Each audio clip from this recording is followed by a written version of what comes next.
الرحيم. الحمد لله كفى وسلام على عباده الذين اصطفى. أما بعد، أعوذ بالله من الشيطان الرجيم. بسم الله الرحمن الرحيم.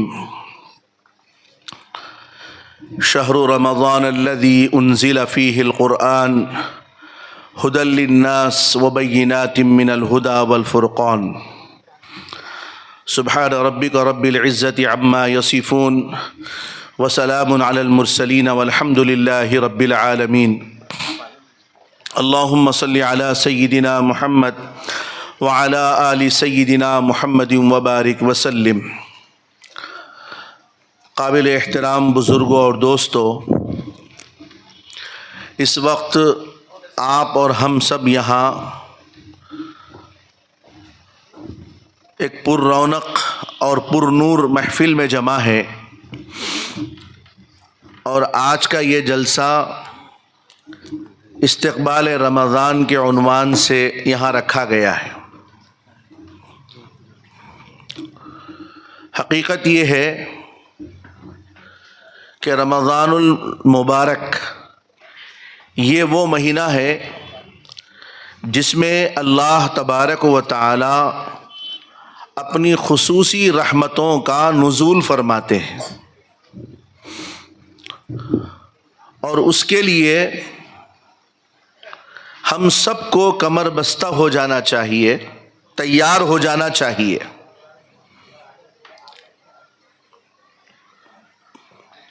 اس لیے کہ جب بھی کوئی کام ہم کرتے ہیں، کوئی تقریب منعقد ہوتی ہے، کوئی بھی کام ہو، تو ہم اس کے لیے پہلے سے ایک تیاری کرتے ہیں کہ ہمیں یہ کام کرنا ہے اور یہ کام سکسیسفل ہونا ہے. اس کے لیے جو تیاری ہم سے ہو سکتی ہے وہ تیاری ہم کر گزرتے ہیں. ایسے ہی رمضان المبارک کا یہ مہینہ جو آنے والا ہے، غالباً چہارشنبے کے دن تراویح ہو سکتی، جمعرات کا پہلا روزہ ممکن ہے، نہیں تو جمعے کا تو ہے ہی پہلا. تو اس کے لیے بھی ہم پہلے سے تیار ہونا ہے. آپ دیکھیے، مادی دنیا کا ایک طریقہ ہے، ایک دستور ہے کہ بارش اچانک نہیں آتی. بارش برسنے سے پہلے ہم کو اندازہ ہو جاتا کہ اب بارش ہو سکتی ہے. کیوں؟ ہوائیں چلنا شروع ہو جاتی ہیں، بادل چھا جاتے ہیں، اس کے بعد میں پھر بارش برسنا شروع ہو جاتی ہے. تو ہم کو اندازہ ہو جاتا کہ بھائی بارش ہونے والی ہے. بارش میں بھیگنے سے کیا چیزوں کا نقصان ہوتا ہم پہلے اندر لے لیتے. ایسے ہی جناب نبی کریم صلی اللہ تعالی علیہ وآلہ وسلم نے جیسے ہی رجب کا مہینہ شروع ہو جاتا تو آپ یہ دعا فرمایا کرتے تھے، اللہم بارک لنا فی رجب و شعبان و بلغنا الی رمضان، کہ اللہ رجب میں خیریت سے رکھ، شعبان میں خیریت سے رکھ، اور اسی خیریت کے ساتھ رمضان تک ہمیں پہنچا. تو گویا رجب کا مہینہ یہ ہواؤں کا مہینہ ہے، رحمت کی ہوائیں چلنا شروع ہو جاتی ہے. اور شعبان کا مہینہ یہ بادلوں کا مہینہ ہے، رحمت کے بادل چھا جاتے ہیں، اور رمضان کے مہینے میں رحمتوں کی بارش ہوتی رہتی ہے. امام ربانی حضرت مجدد الف ثانی رحمت اللہ علیہ کا کہ مکتوبات میں ایک بات لکھی ہوئی ہے کہ اللہ کا نور جو برسنا شروع ہو جاتا ہے رمضان سے پہلے، اس کی کیفیت اللہ والے پا لیتے ہیں، اللہ والوں کو وہ محسوس ہو جاتا ہے. چنانچہ حضرت مجدد الف ثانی رحمت اللہ علیہ نے لکھا ہے کہ شعبان کی 15ویں رات، جسے ہم اور سب شب برات کہتے ہیں، یقیناً سب کو ملی. شب برات میں جو ابھی گزر گئی ہے، جتنا ہو سکا توفیق الہی سے ہم نے عبادتیں کی ہوئی ہیں. اللہ تعالیٰ سے دعا فرمائے کہ اللہ تعالیٰ ہماری ان کی ہوئی عبادتوں کو قبول فرمائے. فرمایا کہ 15ویں شعبان کی رات سے ہی اللہ تعالیٰ کا ایک خاص نور تجلی اس دنیا پہ برسنا شروع ہو جاتی ہے.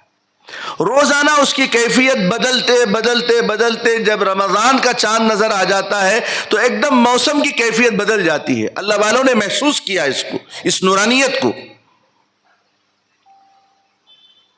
اللہ تعالیٰ ہمیں بھی اس جگہ تک پہنچائے کہ ہم کو بھی اس کا احساس ہو جائے، کہ اللہ کا نور کا احساس ہمیں بھی ہو جائے. تو یہ جو ہے اللہ تعالیٰ کی رحمت کی بارش رمضان میں برسنا شروع ہو جاتی ہے. اسی کے لیے فرمایا کہ رمضان جیسے ہی آ جاتا اللہ تعالیٰ شیاطین کو بند کر دیتے. اور ہر مسجد میں ہر جگہ کا ماحول یہ ہے کہ الحمدللہ نماز پڑھنے والے کی تعداد زیادہ، عبادت کرنے والوں کی تعداد زیادہ، قرآن کریم کی تلاوت کرنے والوں کی تعداد زیادہ. ہر مسجد میں ایک عجیب و غریب ماحول پایا جاتا ہے. یہ سب کیا ہے؟ اللہ کی رحمتوں کا وہ حصہ ہر انسان اس کو محسوس کرتا ہے. لیکن اس کے لیے ہم کو پہلے سے تیاری کرنا ہوگا. اما جان حضرت عائشہ صدیقہ رضی اللہ تعالی عنہ فرماتی ہیں کہ اللہ کے نبی علیہ الصلاۃ والسلام شعبان کا مہینہ جب شروع ہو جاتا تو انگلیوں پہ رمضان کو گننا شروع کر دیتے کہ آج شعبان کی 1 تاریخ گزر گئی، رمضان آنے میں 29 دن باقی ہے. شعبان کی 2 تاریخ گزر گئی، اب رمضان آنے کے لیے 28 دن باقی ہے. تو اس طرح نبی علیہ الصلاۃ والسلام اپنی امت کی ترغیب کے لیے کمر بستہ ہو جاتے تھے اور ایک دن چھوڑ کر ایک دن روزہ رکھتے تھے. اور آخری دنوں میں 28 29 27 کو روزہ نہیں رکھتے تھے. روزہ اس لیے رکھتے تھے کہ تاکہ رمضان میں اچانک روزہ رکھنے میں مشقت نہ ہو. اپنے عبادتوں میں اضافہ فرمایا کر دیتے تھے، نمازوں کا اضافہ، سنتوں کا اضافہ، نوافل کا اضافہ، تاکہ اچانک رمضان میں پوری پابندی کرنے میں مشقت نہ ہو. آپ دیکھیے ایک تیاری ہم لوگ کرتے ہیں، مادی تیاری. دیکھیے رمضان جیسے ہی قریب آ جاتا ساری مسجد کی انتظامیہ حرکت میں آ جاتی کہ بھائی اب چونا ڈالنا ہے مسجد کو، اب جو ہے طہارت خانوں اور بیت الخلاؤں کی صفائی کرنا ہے، پانی کا صحیح انتظام ہے کہ نہیں، لوٹے وغیرہ صحیح ہے نہیں. کیوں؟ مصلی مسجد کو آئیں اور ان کو کوئی پریشانی کا سامنا کرنا نہ پڑے. پوری سہولت کے ساتھ جانمازوں کا معقول انتظام، سیرن کا معقول انتظام، لاؤڈ اسپیکر کا معقول انتظام، صفائی کا، ٹھنڈے پانی کا، نارمل پانی کا، پورے انتظامات مسجدوں کے اندر رہتے ہیں. تو یہ جو ترقی ہوتی ہے، یہ جو تیاری ہم کرتے ہیں رمضان سے پہلے، اسے کہتے ہیں مادی ترقی. لیکن ایک ہے روحانی ترقی، کہ ہماری اپنی روح کو تسکین دینے کے لیے بھی تیاری تو کرنا ہے.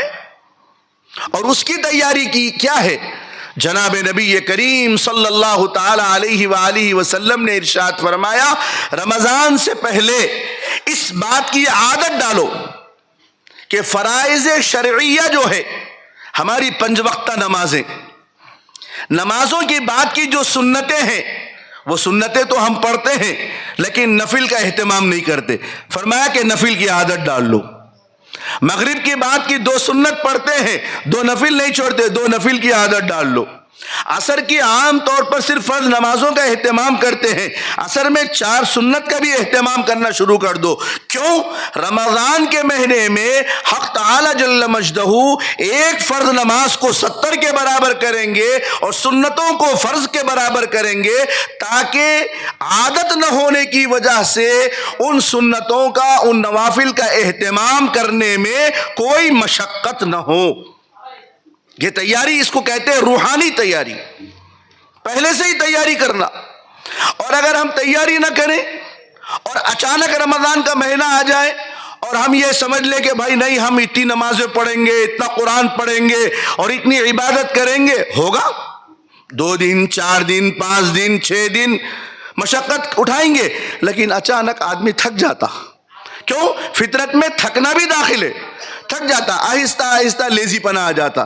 چنانچہ دیکھنے میں آتا شروع میں جو ہے رمضان کے پہلے عشرے میں ماشاءاللہ مسجدیں بھرمار ہو جاتی ہیں، لیکن اس کے بعد میں پھر آہستہ آہستہ ختم۔ تراویح میں ابتدا میں ماشاءاللہ جو ہے 4 صف 5 صف رہتے، لیکن وہ بھی آہستہ آہستہ ختم ہو جاتے، پھر آخر میں آتے ہیں۔ یہ کیا ہے؟ روحانی تیاری نہ کرنے کی وجہ ہے۔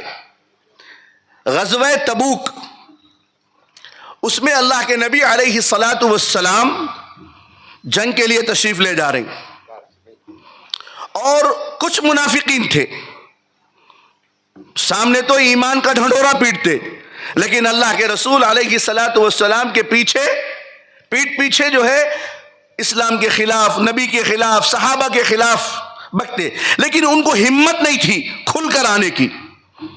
ان کو کہتے ہیں منافق۔ تو وہ منافقین میں سے بعض منافقین نے کہا اللہ کے رسول سے کہ ہم آنا چاہتے تھے، نہیں آ سک رہی، یہ مسائل ہے، وہ خرابیاں ہے، ایسا ہے، کیا جانا بھائی، جا کے کیا کرنا۔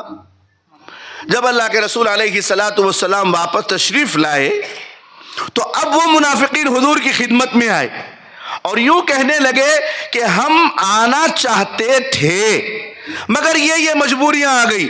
قرآن کریم نے کہا وَلَوْ أَرَادُوا الْخُرُوجَ لَأَعَدُّوا لَهُ عُدَّةً۔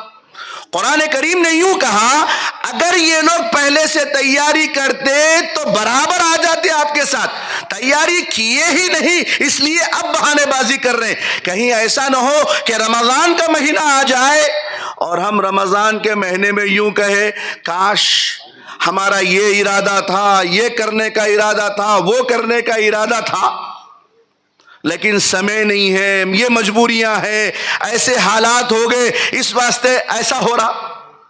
تو یہی آیت کو آپ سامنے رکھیں، اللہ فرما رہا کہ اگر کوئی آدمی تیاری کا ارادہ کر لیا، آپ بھلا بتائیے کوئی کام ہمیں کرنا ہے تو ہم اس کے لیے جو تیاری کرتے ہیں، تیاری کرنے کے بعد وہ کام سکسیسفل ہوتا نہیں ہوتا، کامیاب ہوتا ہے۔ ایسے ہی یہ اللہ کی رحمت برسنے والا مہینہ ہمارے سروں پر سایہ فگن ہے، تو ہم پہلے سے اپنے آپ کو تیار کر لیں کہ ہمیں رمضان کے اندر کوئی مشقت نہ ہو۔ سحری میں اٹھنا ہے اور سحری میں اٹھنے کے وقت میں 15 منٹ پہلے اٹھ جائیں اور وضو کر لیں۔ عام طور پر نیند ہوشیار نہیں ہوتی، چلیے ایک الگ مسئلہ ہے، لیکن رمضان کے مہینے میں پیٹ کے واسطے تو اٹھنا ہی اٹھنا ہے، کھانے کے لیے تو اٹھنا ہی اٹھنا ہے۔ سحری کے لیے ہم جو الارم رکھتے ہیں اٹھنے کا کہ بھائی افطار کا وقت ختم ہونے سے پہلے آدھا گھنٹہ پہلے 5-10 منٹ برش کے، اس کے بعد میں پھر دسترخوان بچھاؤ اور کھانے کے، میں یہ کہتا ہوں کہ 40-45 منٹ پہلے ہی آپ وقت لگا لیجئے۔ جیسے ہی اٹھے ضرورت سے فارغ ہو کر وضو کر کے 8 رکعت تہجد پڑھ لیں، دعا کر لیں اللہ سے، پھر سحر کھائیں۔ یہ ہمارا ایک شیڈول بنا لینا۔ ہم رمضان میں فجر کی نماز کے بعد میں بیٹھ گئے، فوراً سونے کی کوشش نہیں کرنا، تھوڑا سا جو ہم سے ہو سکا تھوڑا ذکر کر لیں، قرآن کریم کی تلاوت کر لیں، پھر اس کے بعد میں جب تک سونا ہے سو جائیے، پھر اٹھ کے اپنے مصروفیتوں میں لگ گئے، پھر ظہر کے وقت اذان ہو گئی، مسجد میں آ جائے، تھوڑا سنتوں کا اہتمام، تھوڑا ذکر، ایک تسبیح، استغفار کی تسبیح، درود شریف کی تسبیح، ان چیزوں کا اگر ہم اہتمام کریں گے تو یہ رمضان سے بھرپور فائدہ ہمیں ملے گا۔ اور افطار کے وقت میں عام طور پر افطار کے وقت میں گھر کی خواتین، مرد، بچے سب افطار کی تیاری میں رہتے ہیں، کریں بے شک تیاری، لیکن کم سے کم 5-7 منٹ پہلے پورے کاموں سے فارغ ہو کر اللہ کی طرف اپنا جو ہے رجوع کر لیں, اللہ سے مانگے. پھر ایک کھجور کھا کر صرف یہ دعا کر لے, ایک کھجور کھا کر اللہم اغفر لی, اللہ میری مغفرت فرما. اللہ تعالیٰ بخش دیں گے. اللہ تعالیٰ دینے کے لیے تو آئے ہیں. لہٰذا یہ روحانی ترقی ہے جو ہمارے اکابرین نے ہمیں بتایا ہے. اس لیے ہم اس جانب اپنی توجہ مبذول کریں, اپنی توجہ کریں. اللہ تعالیٰ ہم سب کو اخلاص کے ساتھ عمل کی توفیق عطا فرمائے. بہرحال آج یہاں حاضری ہوئی ہمارے ساتھی رفیق مکرم بلکہ سے سینئر حضرت مولانا عبد اللطیف صاحب رحمۃ اللہ علیہ. جب یہاں فوراً داخل ہوا, اچانک سے ایک طبیعت مقدر سی ہو گئی. جب بھی ہم یہاں آیا کرتے تھے مولانا کا وہ ہنستا مسکراتا چہرہ سامنے آ جاتا, بڑے بے چین ہو جاتے اور یہاں وہاں لے جاتے, ادھر کرتے ادھر کرتے. لیکن آج وہ نہیں رہے ہمارے درمیان. دیکھیے ہم سب کو جانا ہے, ہم سب کو جانا ہے. جانے والا چلا گیا, اللہ کے دربار میں پہنچ گئے. اور میں اپنے والد صاحب رحمۃ اللہ علیہ سوریا پیٹ کے مولانا حضرت مولانا عبدالعزیز صاحب رحمۃ اللہ علیہ کے ساتھ 20 دفعہ آپ کے محبوب آباد میں آنا ہوا. جب یہ مدرسہ کنکر بورڈ میں تھا وہاں پر بھی آتا تھا, یہاں پر بھی آیا. آج ہمارے درمیان ہمارے والد صاحب بھی چلے گئے. یہ ان کے ہی شاگرد تھے مولانا عبد اللطیف صاحب. اللہ تعالیٰ نے جن سے یہ ساری خدمت لیا, اطراف و اکناف میں ادھر ادھر جو ماحول بنایا انہوں نے کیا. آج وہ بھی اللہ کو پیارے ہو گئے.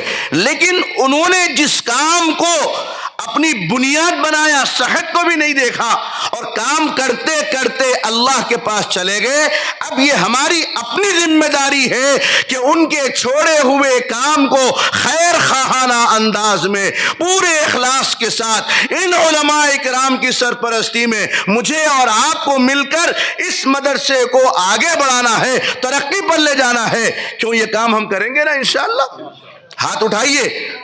ماشاءاللہ, جزاک اللہ, اللہ آپ سب کو جزائے خیر دے. میں انہی چند کلمات کے ساتھ اپنی بات کو ختم کرتا ہوں. وآخر دعوانا ان الحمدللہ رب العالمین.